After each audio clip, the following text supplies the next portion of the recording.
اللہم صلی علی محمد وعلی محمد وعجل فرجان محمد اجمعین۔ بسم اللہ الرحمن الرحیم۔ السلام علیکم۔ سورہ احزاب آیت نمبر 6۔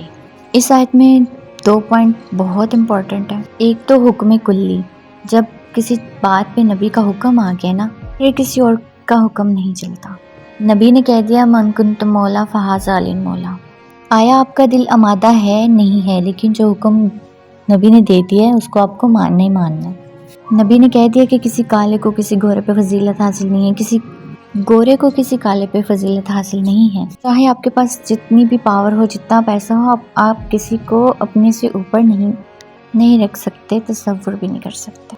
ہمارا المیہ یہ ہے کہ ہم مجالس کروا لیتے ہیں، میلاد کروا لیتے ہیں، نیازیں بانٹ لیتے ہیں، سب کچھ کر لیتے ہیں، سب ہم لوگ کر تو لیتے ہیں، لیکن ہم ان کی سیرت کو اس طرح سے سمجھتے نہیں ہیں، ان کے کردار کو، انہوں نے کس طرح سے چیزوں کو ہینڈل کیا، کیسے اکیلے تنہا کھڑے رہے۔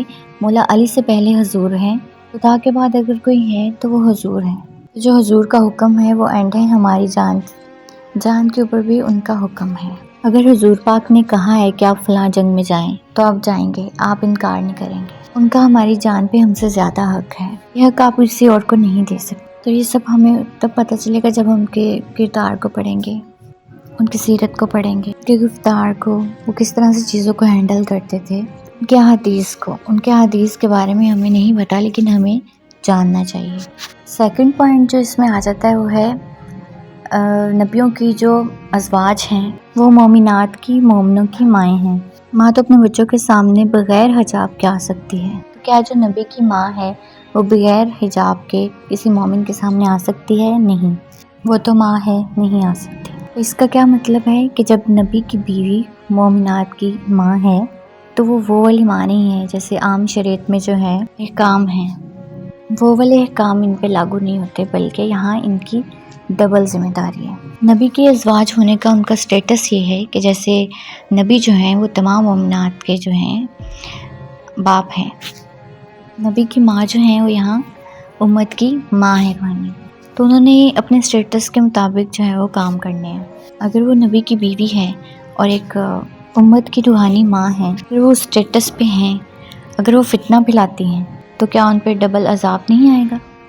اس میں نیکسٹ آیات بھی ہیں نبی کی ازواج کے بارے میں، اس پہ ہم ڈیٹیل میں بھی بات کریں گے، لیکن ابھی یہاں پہ ان کا ہمیں سٹیٹس سمجھنے کی ضرورت ہے کہ اگر نبی کی بیوی امت کی مائیں ہیں تو ان پہ بہت زیادہ ذمہ داری آ گئی ہے۔ وہ والی ماں نہیں ہے جو آپ کی ماں ہے، میری ماں ہے، اس ماں کا کانسیپٹ نہیں ہے، بہت بڑی ذمہ داری ہے جو اللہ پاک نے ان کو سونپی ہے۔ جیسے ہماری مائیں ہیں، ان کی بہت ساری ذمہ داری ہوتی ہیں، انہوں نے اپنے کام سر انجام دینے ہوتے ہیں۔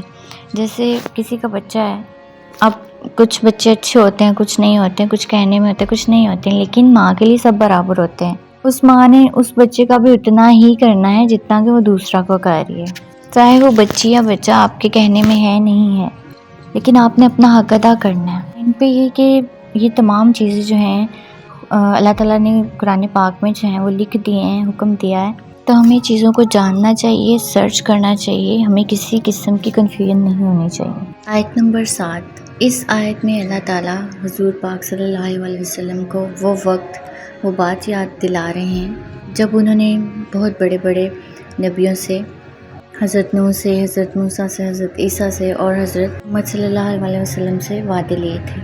ان آیت میں جن نبیوں کا ذکر کیا گیا ہے وہ صاحب شریعت نبی ہیں۔ حضرت نوح سے پہلے یہ شریعت نہیں آئی تھی، آپ نے زندگی کیسے گزارنی ہے، کیسے نہیں گزارنی، کیا حلال ہے، کیا حرام ہے۔ حضرت نوح سے پہلے یہ کانسیپٹ نہیں تھا۔ حضرت نوح سے پہلے انسان جانور جیسے زندگی بسر کیا کرتے تھے، یا انہیں بیسک چیزوں کی پہچان نہیں تھی، صفائی ستھرائی۔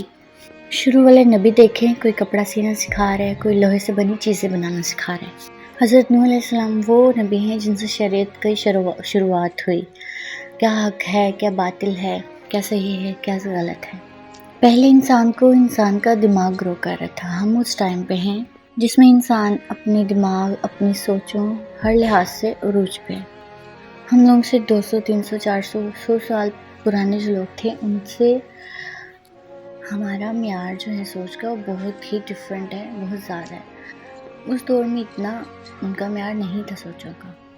اللہ تعالیٰ نے آہستہ آہستہ نبیوں کو بھیج کے نبیوں نے کوششیں کر کے انسانوں کے دماغوں کو ایک اسٹیٹ پہ لے کے گئے، تو پھر حضرت نوح سے انہیں بتانا شروع کیا کہ یہ آپ کی زندگی کے رولز ہیں، ایسے کرنا ہے آپ نے، یہاں ایسے نہیں کرنا۔ جیسے نمازیں ہیں وہ بھی آہستہ آہستہ کر کے فرض ہوئی ہیں، ڈیفرنٹ جو ہمارے دین کے احکامات ہیں وہ بھی آہستہ آہستہ کر کے ہی فرض ہوئے ہیں۔ مختلف انبیاء کے مختلف شریعتیں جو ہیں وہ آتی گئیں، اس طرح آہستہ آہستہ کر کے شریعت جو ہے وہ آتی گئی۔ جو حضرت نوح لے کے آئے تھے اس میں بھی پھر آگے چل کے اللہ تعالیٰ نے کچھ چینجنگز جو ہیں وہ کی تھی۔ جیسے حضرت موسیٰ کی آئی، حضرت عیسیٰ کی آئی۔ جب حضرت عیسیٰ آئے تو حضرت موسیٰ کی جو تھی وہ ختم ہوتی گئی، تو جب حضرت عیسیٰ کی آئی اس کے بعد اللہ تعالیٰ نے کہا محمد ہے، تو جب محمد آئیں گے وہ آخر تک رہے گی، مطلب وہ جو شریعت ہے وہ اینڈ تک چلے گی، کیونکہ وہ آخری نبی تھے۔ لیکن وہ جو پچھلے ادوار میں باتیں انبیاء کرتے رہے، اللہ تعالیٰ کا پیغام جو ہے لوگوں تک پہنچاتے رہے، اس میں ہی آگے سے آگے جو ہے وہ چینجنگز آتی رہیں، بہتری آتی گئی۔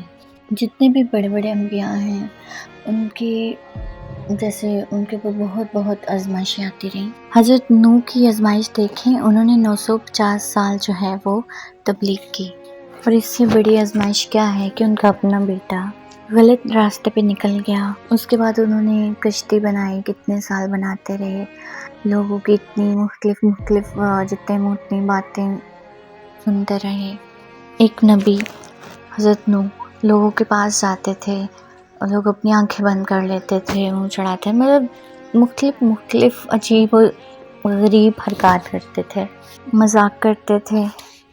تو آپ دیکھیں وہ نبی ہو کہ اس اتنی زیادہ جو چیزیں کرتے تھے لوگ ان کے ساتھ، تو وہ کتنی تکلیف دہ ہوتی تھی نا۔